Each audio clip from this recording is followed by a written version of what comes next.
പകുതി വഴിയിൽ വെച്ച് സ്വപ്നങ്ങൾ ഉപേക്ഷിക്കുന്ന ശീലം ഇസ് വെരി കോമൺ. ഇൻഫാക്ട് നമ്മളുടെ ബ്രെയിനിന് വേണ്ടതും ഇത് തന്നെയാണ്. ദിസ് ഇസ് ബിക്കോസ് നമ്മുടെ ബ്രെയിനിൻ്റെ വയറിംഗ് അഥവാ പ്രോഗ്രാമിംഗ് തന്നെ പ്ലഷർ ചേസ് ചെയ്യാനും പെയിൻ അവോയ്ഡ് ചെയ്യാനുമാണ്. ഫോർ എക്സാമ്പിൾ, ഒരു 6 പാക്ക് ആഗ്രഹിക്കുന്ന വ്യക്തിക്ക് അത് കിട്ടുന്നത് ഒരു 1.5 കൊല്ലത്തെ അധ്വാനത്തിന് ശേഷമാണ്. അതായത് റിവാർഡ് വളരെ ദൂരമാണെന്ന് മനസ്സിലാക്കി കഴിഞ്ഞാൽ നാച്ചുറലി നമ്മുടെ മോട്ടിവേഷൻ ചോർന്നു പോകും. സോ വളരെ പ്രാക്ടിക്കലായി നമ്മളുടെ ലക്ഷ്യത്തിലേക്ക് എങ്ങനെ എത്താമെന്നത് ഈ വീഡിയോയിൽ നമുക്ക് പഠിക്കാം.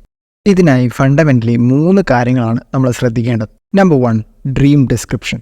എത്രത്തോളം നമ്മളുടെ സ്വപ്നങ്ങളെക്കുറിച്ച് വിവരിക്കാൻ സാധിക്കുമോ അത്രത്തോളം നമ്മൾ എഴുതണം. എന്തുകൊണ്ടാണ് നമ്മൾ അത് ആഗ്രഹിക്കുന്നത്, എത്രത്തോളം അത് നമ്മളെ സന്തോഷിപ്പിക്കും അല്ലെങ്കിൽ നമ്മുടെ ജീവിതത്തെ മെച്ചപ്പെടുത്തും, എക്സെട്ര. ഇതിന്റെ മെയിൻ ഉദ്ദേശം എന്ന് പറയുന്നത് നമ്മുടെ ബ്രെയിനിന് ക്ലാരിറ്റി കൊടുക്കുക എന്നതാണ്. ഇനി എഴുതിയ ശേഷം അതിന്റെ ഒരു ഫോട്ടോ എടുത്ത് വെക്കുക. ബിക്കോസ് ഭാവിയിൽ ഇതെല്ലാം മറന്ന് നമ്മൾ ഡീമോട്ടിവേറ്റഡ് ആകുമ്പോൾ ഈ ഫോട്ടോ നമ്മളുടെ എൻജിൻ റീസ്റ്റാർട്ട് ചെയ്യാൻ സഹായിക്കും. Number 2, goals. അഗെയിൻ നമുക്ക് 6 പാക്കിന് നമ്മുടെ ഡ്രീമായി കണക്കാക്കാം. നമുക്കറിയാം ബോഡി ഫാറ്റ് കുറയും തോറും നമ്മുടെ ആപ്സിന്റെ വിസിബിലിറ്റി കൂടിക്കൊണ്ടുവരുമെന്ന്. അതുകൊണ്ട് തന്നെ മാസം ഒരു 2 കിലോ വെയിറ്റ് കുറക്കുന്നത് നമ്മളുടെ ഗോളായി സെറ്റ് ചെയ്യാം. ശേഷം ആഴ്ചയിൽ 4 തവണ 30 മിനിറ്റ് വീതം എക്സസൈസ് ചെയ്യുന്നത് നമ്മുടെ പ്ലാനായി ഫിക്സ് ചെയ്യാം. ശ്രദ്ധിക്കേണ്ട കാര്യം നമ്മുടെ ഗോൾസിന് കൊടുക്കുന്ന അതേ പ്രാധാന്യം അത് നേടുമ്പോഴുള്ള സന്തോഷത്തിന് നമ്മൾ കൊടുക്കണം. അതായത് ഓരോ അച്ചീവ്മെന്റ്സും നമ്മൾ സെലിബ്രേറ്റ് ചെയ്യണം. ബിക്കോസ് ഈ ചെറിയ വിജയങ്ങളാണ് നമ്മളെ കൺസിസ്റ്റന്റ് ആയിരിക്കാൻ മോട്ടിവേറ്റ് ചെയ്യുന്നത്. Number 3, adjustments. ലെറ്റ്സ് സേ നമുക്ക് മാസം 2 കിലോ വെച്ച് ഭാരം കുറക്കുന്നത്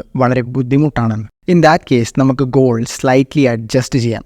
അസ്യൂമിങ് മാസം 1 കിലോ ആണ് നമുക്ക് കുറക്കാൻ പറ്റുന്ന വെയിറ്റ് എങ്കിൽ നമ്മുടെ ലക്ഷ്യം ഒരു 1.5 കിലോഗ്രാം ആക്കി മാറ്റാം. ഇനി നേരെ തിരിച്ച് ആ 2 കിലോ നമുക്ക് സുഖമായി അച്ചീവ് ചെയ്യാൻ പറ്റുന്നുണ്ടെങ്കിൽ ഗോൾ ഒരു 3 കിലോ ആക്കി ഉയർത്താം. ഇവിടെ 2 കേസിലും നമ്മൾ ഗോൾ അല്പം കൂടുതലായിട്ടാണ് സെറ്റ് ചെയ്തിരിക്കുന്നത്. ഇതെന്തുകൊണ്ടെന്നാൽ സ്ലൈറ്റ്ലി ഡിഫിക്കൽട്ട് ആയൊരു ഗോൾ ഉണ്ടാകുമ്പോഴാണ് അവിടെ വളർച്ചയ്ക്ക് സാധ്യത ഉണ്ടാകുന്നത്.